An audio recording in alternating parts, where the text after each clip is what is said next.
Bonjour Daniel. Alors, vous êtes peintre carrossier de formation. C'est ça. On va dire qu'on va essayer de l'oublier, mais il y a ce métier qui a dérivé, on va dire, sur une passion, puisque vous avez, on va dire, changé. Vous êtes toujours sur des supports éventuellement de carrosserie, mais vous êtes devenu peintre aérographe. C'est ça, tout à fait. C'est bien ça? Oui. Alors, vous allez vous présenter un petit peu aux téléspectateurs pour qu'ils vous connaissent. Qui est Kevin Panizzoli? Alors, Kevin, c'est un petit gars de Nice qui est venu aménager ici il y a maintenant 14 ans. Donc, je suis resté carrossier pendant à peu près 13 ans. Vous avez travaillé en Balagne? Oui, c'est ça. Voilà, j'étais carrossier peintre en Balagne sur Île-aux-Rousses. Et après, petit à petit, avec la passion de la moto, tout ça, je suis venu à faire de la peinture, à décorer des motos, des casques et un peu tout ça. C'est plus la passion de la moto finalement qui a Qui a pris créé le cette dessus. passion. Ouais, c'est ça. Voilà, Ah, en moi, fait. j'aurais pensé que c'était plutôt le dessin, l'aspect créateur. À la base, c'était la passion de la moto. J'ai commencé jeune à faire de la moto, ça m'a toujours plu. J'ai toujours aimé avoir des peintures un peu pas comme les autres depuis tout jeune. Et puis après, petit à petit, avec les peintures, on va dire un peu originales, je suis passé sur le dessin.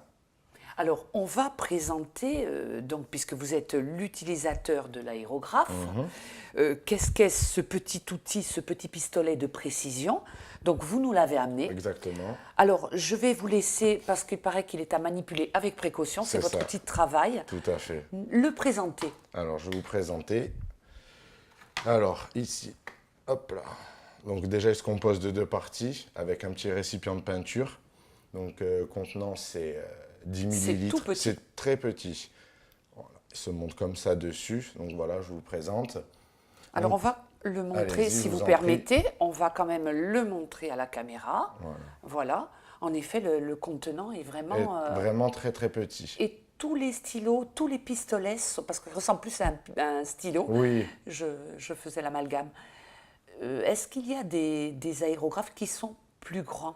Alors, sur la taille, on va dire que c'est une taille standard. Après, c'est le godet qu'on va retrouver en bas, avec des godets bien plus gros pour des plus grandes toiles, des carrosseries de voitures, D'accord. voire des murs. D'accord. Donc c'est le seul objet pour votre travail. Voilà, après, on passe dans la catégorie pistolet, avec des pistolets d'un peu plus petite taille qu'un carrossier, pour faire, on va dire, des gros dégradés, des remplissages de peinture. Mais pour tout ce qui est travail fin, c'est exclusivement l'aérographe. Alors quel genre de travail on fait? Ben, déjà, on peut Vous nous commencer. avez amené, voilà. Quel est le support? Alors le support là simplement c'est on va dire du Dibond, c'est une feuille d'aluminium. Elle doit faire à peu près 3 ou 4 mm d'épaisseur. On s'en sert pour les enseignes des magasins, tout ça. Donc elle a été préparée pour la peinture, à prêter. Et après tout est réalisé à l'aérographe. Il n'y a pas de scotch, il n'y a pas de pochoir. On découpe rien en cutter, c'est vraiment que du travail à main levée. Ce C'est tableau, fait d'un trait. c'est fait, ça m'a pris à peu près une semaine pour réaliser un tableau comme ça. Donc on peut, je dirais, commencer son esquisse et la faire au Voilà. fur et à mesure Oui, pour arriver parce- à la finalité Voilà, ça du demande projet. à peu près 30-35 heures de travail pour réaliser un tableau comme ça. Ah quand même. Alors ce tableau-là, je l'ai fait en formation parce que j'ai subi une formation à Nantes il y a 3 ans. En professeur, on va dire que j'ai eu... Il y a une école. Alors il y a des écoles, tout à fait, un peu partout, dans toute la France, dans le monde entier. Et on peut partir en formation une semaine, un mois, voire 6 mois. Pourquoi une semaine, un mois, 6 mois? C'est selon ce que l'on veut réaliser. Ce qu'on veut réaliser, le niveau déjà. Si on part en tant que débutant, qu'on n'a jamais vu ce que c'est mieux de prendre des cours sur 3 mois. Après, si c'est des stages de perfectionnement, on peut partir. Donc là, moi, j'ai été formé par Phyto. C'est on va dire, un peintre aérographe reconnu dans le monde entier qui a gagné beaucoup de concours. Et il est venu nous former une semaine, spécialement pour le travail à main levée. Il n'y a que ce centre-là ou pour les personnes qui seraient susceptibles Non, il y en a vraiment d'aimer plusieurs. Il y en a vraiment plusieurs. On appelle ça des académies. Il y en a plusieurs dans toute la France et partout. Vraiment, c'est Et la durée donc maximale est de 3 mois? 6 mois. 6 mois? 6 mois. Parce qu'au-delà, après, ça devient trop.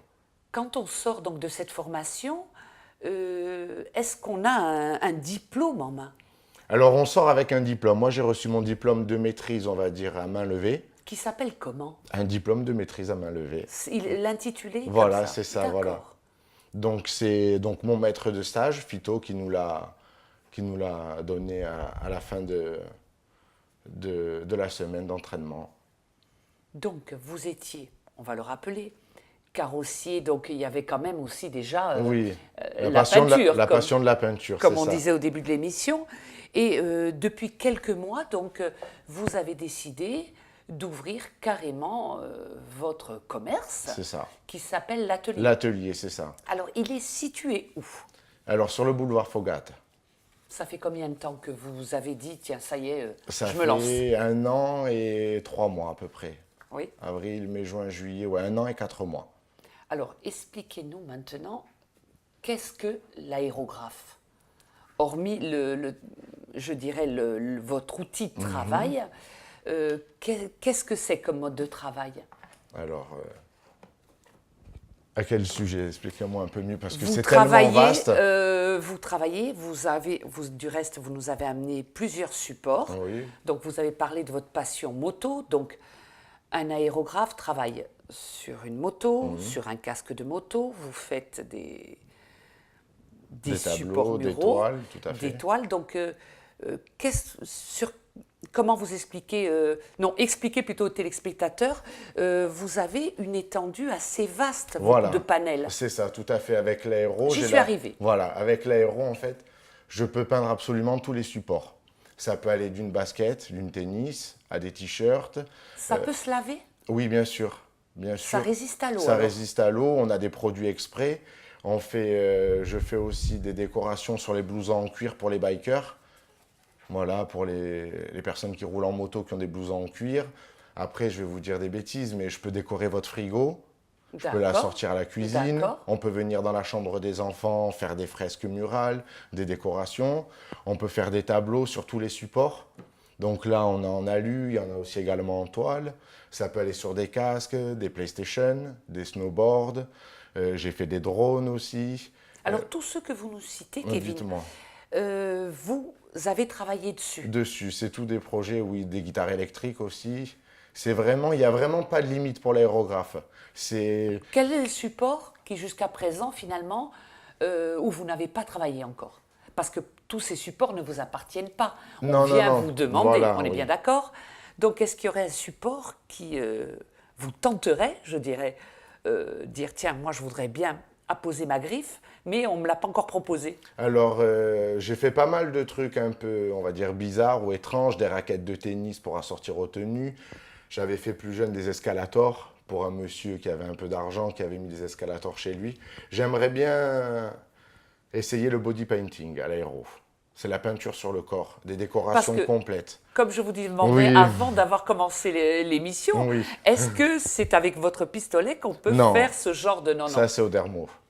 Et vous, donc, vous envisageriez de pouvoir le faire J'aimerais bien, sur une représentation ou une concentration un jour, j'ai l'habitude, pendant les concentres, de venir, de décorer un réservoir de moto, un casque ou faire des tableaux. J'aimerais bien un jour faire une décoration sur une personne entière. Donc, qui serait simplement, on va dire, en maillot. Et après, toute, on va dire maquillée, mais à l'aérographe. Ça, encore pour l'instant, j'ai jamais fait. Alors, une petite question aussi, mais est-ce que ça va être comme votre tatouage?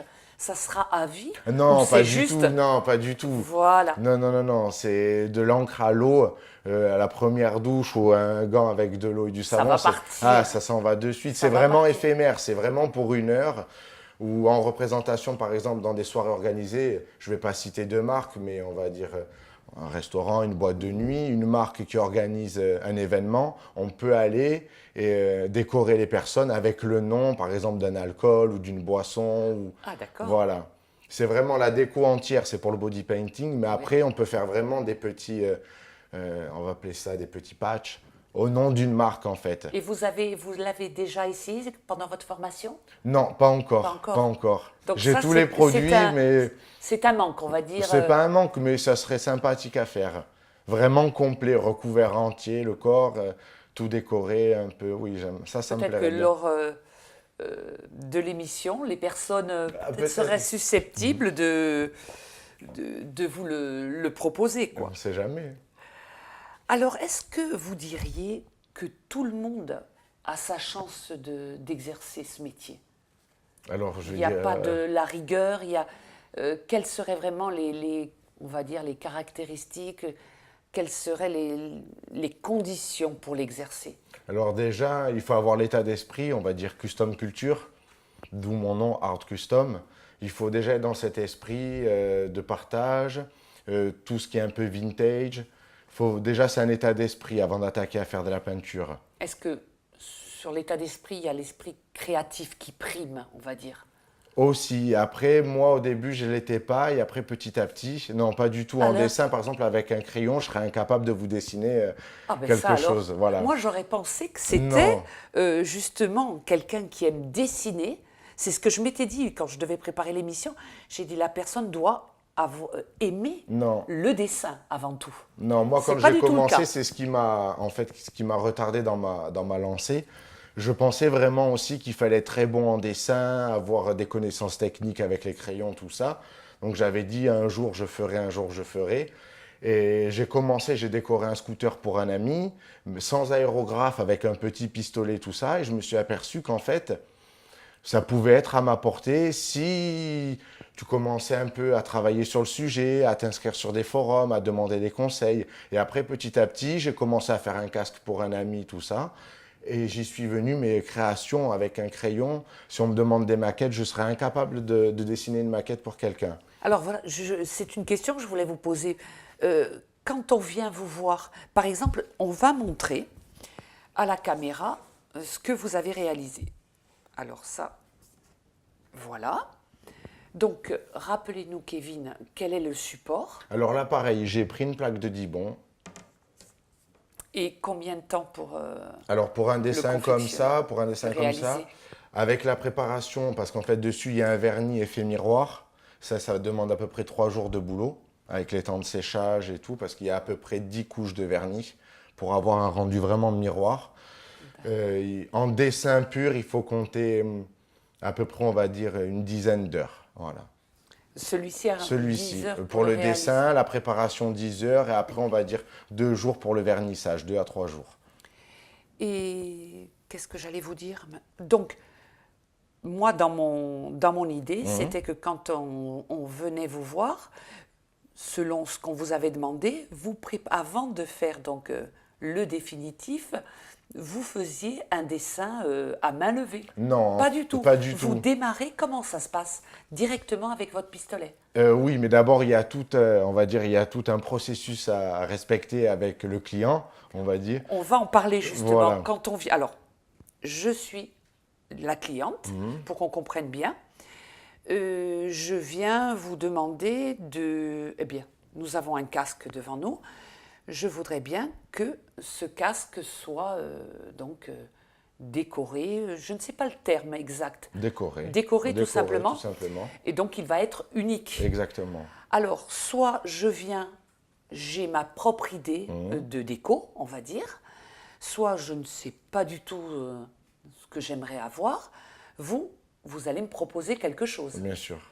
Alors, puisque chaque décoration est unique, ça va être au feeling. Comment vous allez... vous regardez la personnalité de la personne. Comment vous vous dites, je vais travailler sur ce casque, proposer tel support sur le casque? Alors voilà, donc comme vous en parlez, il y a 2 possibilités. Où la personne arrive avec déjà une idée en tête, bien précise. Ou comme moi, je ne sais pas du tout. Voilà, donc pour la première partie, la personne qui arrive avec son idée déjà en tête ne connaît pas les contraintes de la peinture, des supports. Donc ça va être à moi de le conseiller en lui disant, écoute, ça c'est bien, ça va pas être bien. Ils en veulent toujours beaucoup, après ça fait trop chargé. Oui. Donc là, simplement, je vais conseiller la personne, discuter un peu avec et voir quand même qu'il a des idées bien arrêtées. On va essayer de faire en fonction de la personne, simplement pour l'aiguiller. Après, il y a la personne qui n'y connaît rien, entre guillemets, qui a des idées, Moi-même. voilà, qui volent un peu au vent, il est partout et nulle part à la fois. Ils veulent beaucoup de choses, par exemple sur un casque ou sur une moto ou pour un tableau. Donc là, je vais me mettre avec la personne, je vais discuter pour savoir quel genre de couleur elle aime, dans quel style de déco elle aime, si c'est plus du graphisme, plus du dessin à main levée. Le graphisme, ça va être que des formes géométriques. On va dire comme ils ont les pilotes de Formule 1, tout ça, c'est que des traits, des dégradés. Si elle est plus pencher sur le dessin à main levée ou plus pour les graphismes. On va passer du temps ensemble. Mais le dessin à main levée, Kevin, Oui. toujours avec l'aérographe? Toujours. D'accord. Toujours. Même pour le graphisme, c'est que à l'aérographe. C'est uniquement de l'aéro. Voilà. Non, on reste vraiment là-dessus. Et quelle est votre main? Tout est différent, c'est dans la manière de se servir de ce petit pistolet. Quand vous dites à main levée. Oui, à main levée, en fait, voilà, c'est ça. On prend le petit aéro, on se met à dessiner. On peut faire des traits fins comme à peu près la tête d'une aiguille, on va dire. Ah oui, en effet. Jusqu'à des petites taches de l'ordre d'une pièce de 2 euros.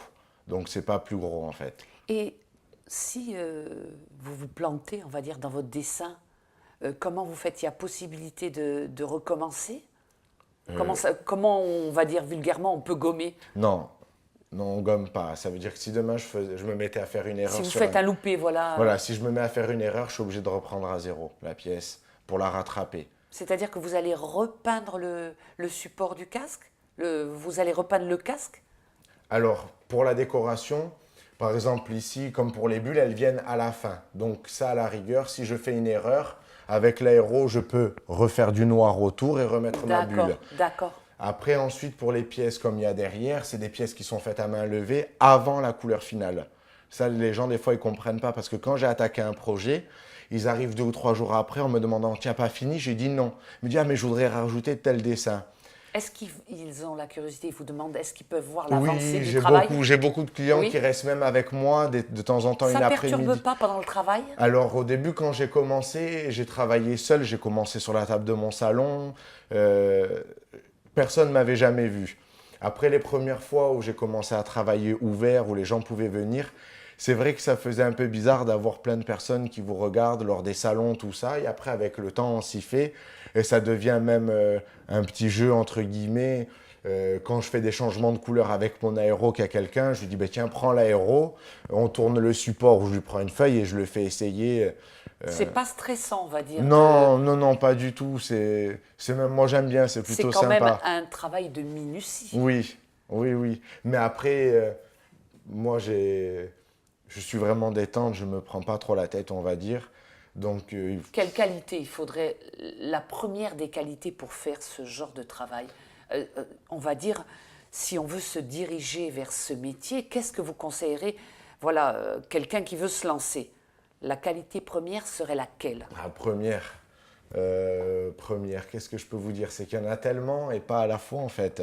La qualité première, c'est, Être créatif, inventif, ouais. Essayer de sortir du lot. patient aussi peut-être. Parce que je veux dire, si on commence à trembler avec... C'est très très long parfois quand on me demande du graphisme. Des fois, il m'est arrivé de tirer sur un casque. Quand on dit tirer, c'est poser du scotch. Je vais vous dire peut-être une bêtise, mais pas loin de 100 ou 150 mètres de scotch sur un casque pour le décorer. Par exemple, je sais pas, j'en ai amené un de casque. Celui-ci, par exemple, Oui. il a demandé combien d'heures de travail? Celui-là, il m'a demandé, sans vernissage, on va dire 2 jours complets. Pour vous, c'est, on va dire, dans la normalité, un temps de travail de 48 heures? Non, celui-là, il n'est pas très très compliqué. Il y a le dessin derrière qui a été fait à main levée, ça m'a pris une journée. Et après, pour l'habillage autour avec les bulles, les noms, les petits cœurs, tout ça. Le plus long, ça a été pour faire le fluo. Parce que c'est des peintures un peu spéciales qui se travaillent Qui pas. sont faites à la fin? Oui et non. Parce qu'en fait, elle a besoin d'une sous-couche avant. Donc, en pensant qu'il faut faire le noir, il faut imaginer qu'il va y avoir le blanc en dessous pour peindre en fluo sur le blanc, sinon la couleur ne marche pas. Voilà, il faut être faut être bien procédurier quand on applique des couleurs un peu techniques. D'où votre formation. C'est ça. Je veux dire, on ne peut pas s'amuser du jour au lendemain si on n'a pas suivi ce genre de formation. Dire, tiens, je vais peindre mon casque de moto. On peut de s'amuser, mais on va rester dans les couleurs primaires avec rien de technique. Les bases de dégradé, le cercle chromatique, tout ça, c'est des choses à savoir et surtout à bien comprendre. C'est vraiment la technique de votre métier, quoi, en quelque sorte. Connaître les couleurs, c'est bien, mais il faut savoir travailler avec le produit. Alors, on en revient justement à votre futur client, celui qui vient vous voir donc à l'atelier. Soit, on a dit, il y a deux possibilités. Soit il vient avec son idée bien arrêtée, je voudrais tel... je reprends toujours un casque. Oui. comme exemple, je voudrais tel et tel dessin sur mon casque, ou alors celui qui ne sait pas du tout ce qu'il veut. Est-ce que ça vous arrive que la personne qui vient en disant « Tiens, moi je voudrais une araignée sur mon casque », je vous prends un exemple, que vous lui déconseillez? Vous dites « Non, moi je verrais plutôt tel et tel style ». Ou la personne qui vient en plus, avec son, pourquoi pas, avec son dessin, en disant « Je le veux sur le côté ou sur le haut du casque ».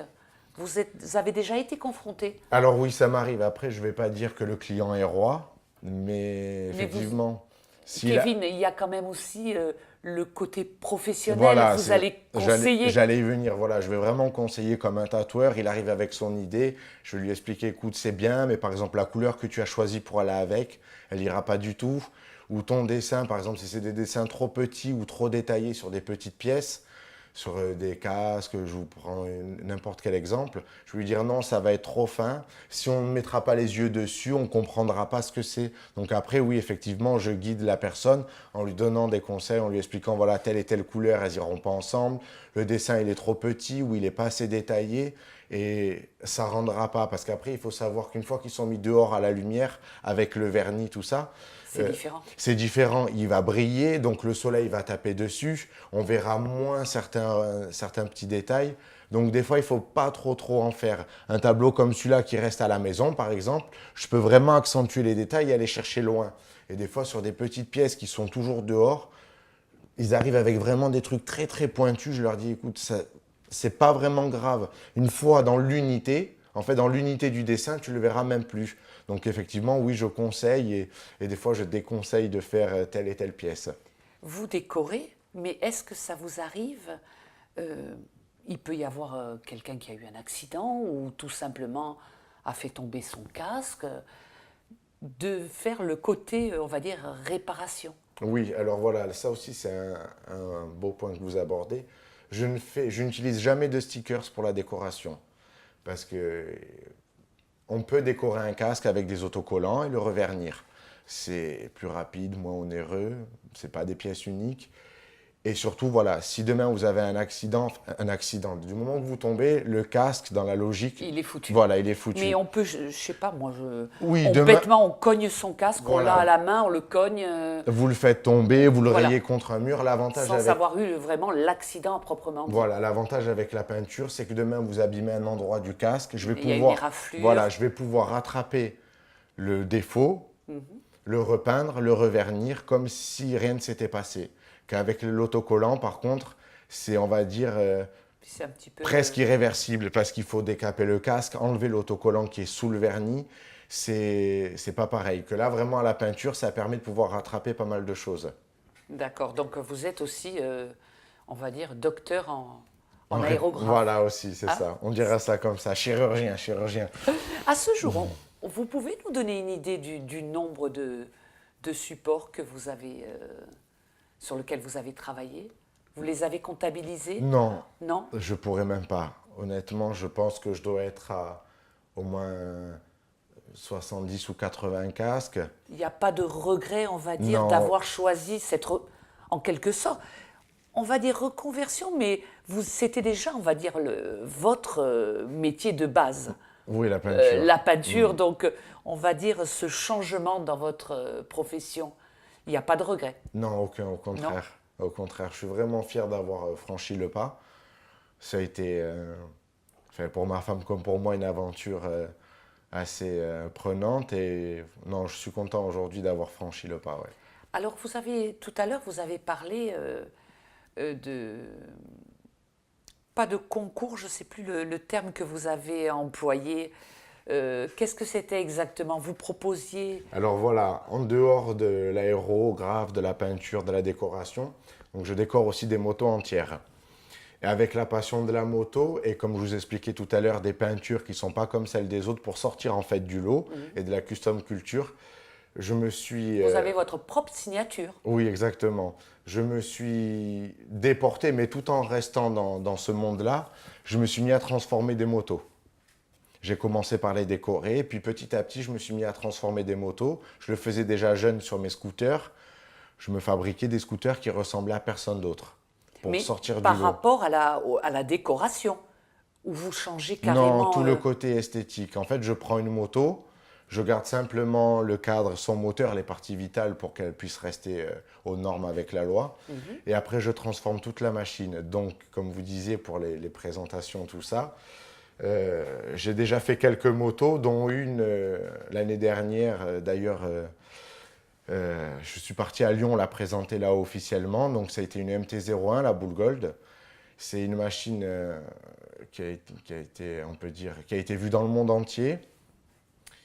J'ai eu des articles, j'ai eu un article qui est sorti le mois dernier dessus, sur mon travail aussi. J'ai donné une interview pour des personnes en Australie, au Japon, en Californie. J'ai commencé à faire les motos et puis après, petit à petit, comment on va dire, de fil en aiguille, quelqu'un l'a publié, quelqu'un l'a vu, on m'a contacté, bonjour, je voudrais faire une moto, est-ce que vous voulez venir sur le salon la présenter?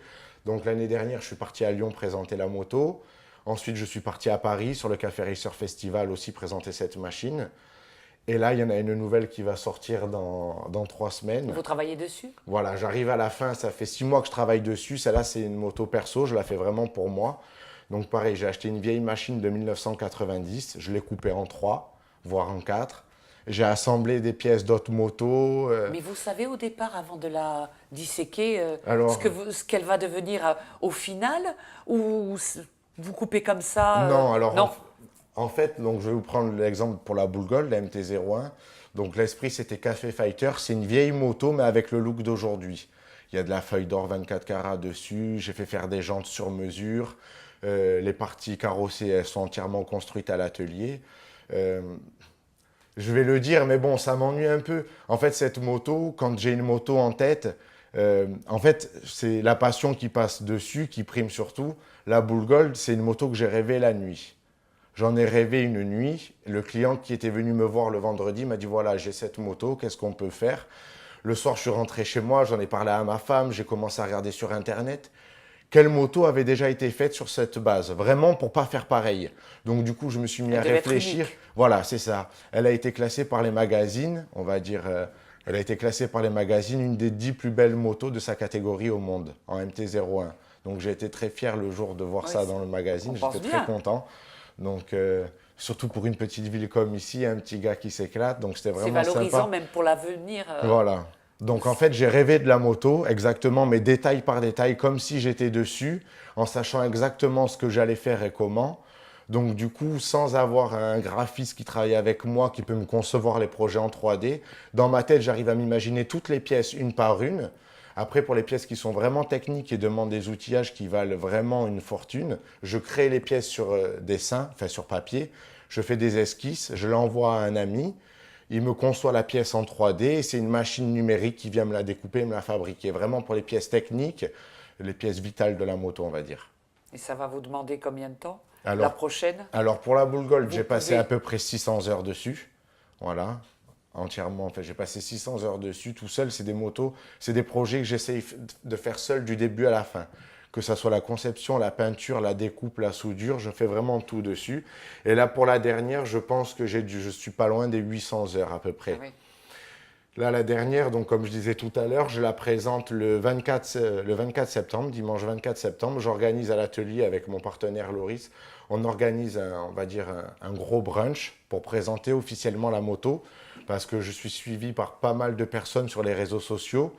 On va dire que bon, les réseaux sociaux, c'est, on va dire, c'est mondial, donc j'ai pas mal de monde qui me suivent, que ce soit au Japon, en Indonésie, en Italie, Russie. Donc, je publie des photos de la moto, mais on va dire que des gros plans pour pas dévoiler le projet fini. Oui, En fait, bien je mets sûr. l'eau à la bouche. Là, donc j'ai fait Et un puis vous voulez live. pas aussi peut-être qu'on vous copie? Voilà, c'est ça, parce que sur celle-là, on va dire que j'ai essayé d'innover. Je pense qu'on a dû être que 4 ou 5 dans le monde à réaliser ce que j'ai fait dessus sur une pièce sur la moto.